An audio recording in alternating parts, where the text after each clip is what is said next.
হ্যাঁ, পশ্চিমবঙ্গের ওয়েদারে জন্য যে কটা সিনপটিক সিচুয়েশান আছে সেগুলো আগে বলি। একটা হচ্ছে আপনার নর্থ বাংলাদেশে একটা আপার এয়ারে একটা চক্রবাত ঘূর্ণাবর্ত রয়েছে।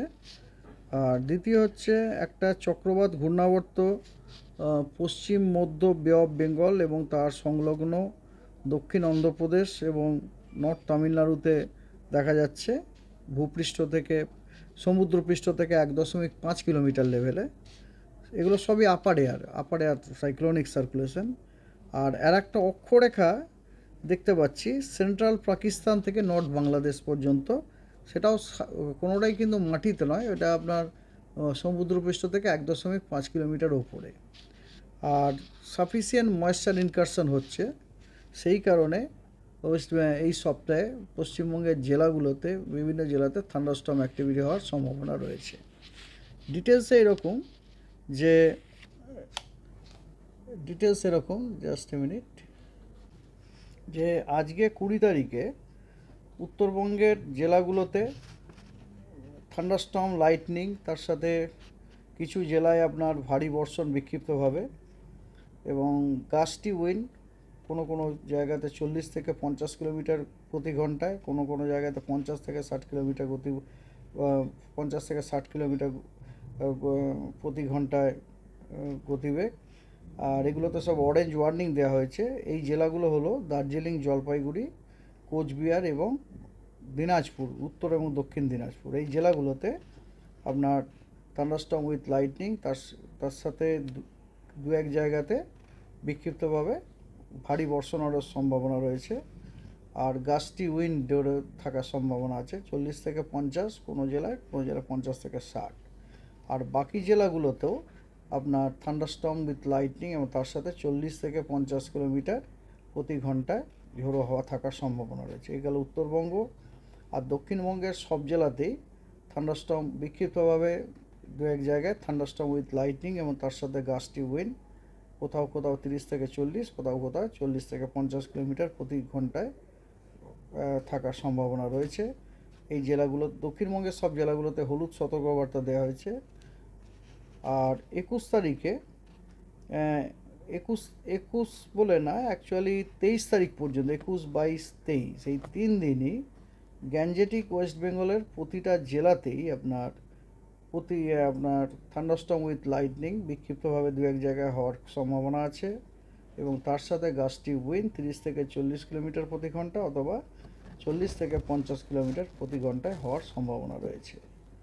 আর ঠিক একই রকমভাবে উত্তরবঙ্গেরও আপনার 23 তারিখ পর্যন্ত, হ্যাঁ, প্রতিদিনই থান্ডারস্টর্ম উইথ লাইটনিং, তার সাথে গাস্টি উইন্ড, কোথাও 40 থেকে 50 কিলোমিটার প্রতি ঘন্টায়, কোথাও 50 থেকে 60 কিলোমিটার প্রতি ঘন্টায় থাকার সম্ভাবনা রয়েছে এবং কিছু কিছু জেলায় বিক্ষিপ্তভাবে হেভি রেনফল হওয়ারও সম্ভাবনা আছে। সেগুলো কোন কোন জেলাতে, সেগুলো আপনাদের আমি ডিটেলসে জানাচ্ছি।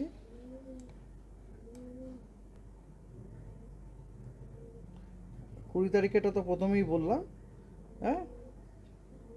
একুশ আর 21 তারিখে আপনার উত্তরবঙ্গের দার্জিলিং, জলপাইগুড়ি, কোচবিহারে এবং উত্তর দিনাজপুরে দু এক জায়গায় বিক্ষিপ্তভাবে ভারী বর্ষণের সম্ভাবনা আছে। 22 তারিখে জলপাইগুড়ি, আলিপুরদুয়ার, কোচবিহার, এই 3 জায়গাতে বিক্ষিপ্তভাবে দু এক জায়গায় ভারী বর্ষণ হওয়ার সম্ভাবনা আছে। আর 23 তারিখে কোথাও ভারী বর্ষণের সতর্কবার্তা বা দেওয়া হয়নি, তবে 23 তারিখে থান্ডারস্টর্ম উইথ লাইটিং এবং তার সাথে ঝোড়ো হাওয়ার সম্ভাবনা আছে, কোথাও 30 থেকে 40, কোথাও 40 থেকে 50 কিলোমিটার গতিবেগে। এবার আসা যাক বৃষ্টিপাত। উত্তরবঙ্গে আজকে সব জেলাতেই ওয়াইড স্প্রেড রেনফলের সম্ভাবনা আছে। তার মানে জেলাগুলোর বেশিরভাগ জায়গাতে বৃষ্টির সম্ভাবনা আছে এবং দক্ষিণবঙ্গের নদিয়া, উত্তর এবং দক্ষিণ 24 পরগনা, হাওড়া, কলকাতা এবং ইস্ট মেদিনীপুরের জেলাগুলির কিছু কিছু জায়গায় বৃষ্টির সম্ভাবনা রয়েছে এবং দক্ষিণবঙ্গের বাকি জেলাগুলোর বেশিরভাগ অনেক জায়গাতে বৃষ্টিপাত হওয়ার সম্ভাবনা আছে। 21 তারিখে উত্তরবঙ্গের সব জেলাগুলোতে ওয়াইড স্প্রেড রেনের সম্ভাবনা আছে এবং দক্ষিণবঙ্গের জেলাগুলোতে স্ক্যাটার্ড রেনফল হওয়ার সম্ভাবনা আছে, অর্থাৎ দক্ষিণবঙ্গের জেলাগুলোর কিছু কিছু জায়গায় বৃষ্টির সম্ভাবনা রয়েছে।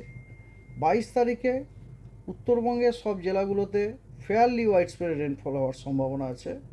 অর্থাৎ উত্তরবঙ্গের জেলাগুলির কিছু কিছু জায়গায় অনেক জায়গায় বৃষ্টিপাত হওয়ার সম্ভাবনা রয়েছে এবং দক্ষিণবঙ্গের জেলাগুলির কিছু কিছু স্থানে কিছু স্থানে বৃষ্টিপাত হওয়ার সম্ভাবনা রয়েছে।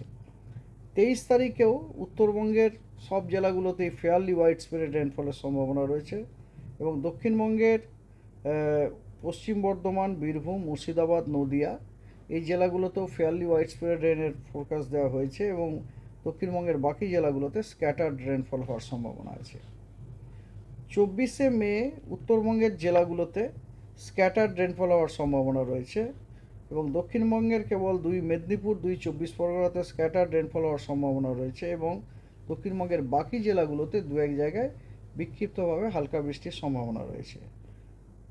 25 তারিখেও উত্তরবঙ্গের সব জেলাতে স্ক্যাটার্ড এবং দক্ষিণবঙ্গের কেবলমাত্র মেদিনীপুর, 24 পরগনা, নদিয়া, মুর্শিদাবাদ এবং ইস্ট বর্ধমান এই জেলাগুলির কিছু স্থানে অর্থাৎ স্ক্যাটার্ড বৃষ্টিপাত হওয়ার সম্ভাবনা আছে এবং দক্ষিণবঙ্গের বাকি জেলাগুলোতে বিক্ষিপ্তভাবে হালকা বৃষ্টির সম্ভাবনা আছে দু এক জায়গাতে। অর্থাৎ দেখুন 20 থেকে 25 তারিখ যদি দেখি তাহলে দেখা যাচ্ছে যে বৃষ্টির যে আপনার স্পেশিয়াল ডিস্ট্রিবিউশনটা কমে যাচ্ছে শেষের দিকে। এবার দেখুন 26 তারিখে আবার বেড়ে 26 তারিখে নর্থ বেঙ্গলে আবার ফেয়ারলি ওয়াইড স্প্রেড রেনফল হওয়ার সম্ভাবনা রয়েছে এবং দক্ষিণবঙ্গের সব জেলাগুলোতে স্ক্যাটার্ড রেনফল হওয়ার সম্ভাবনা আছে।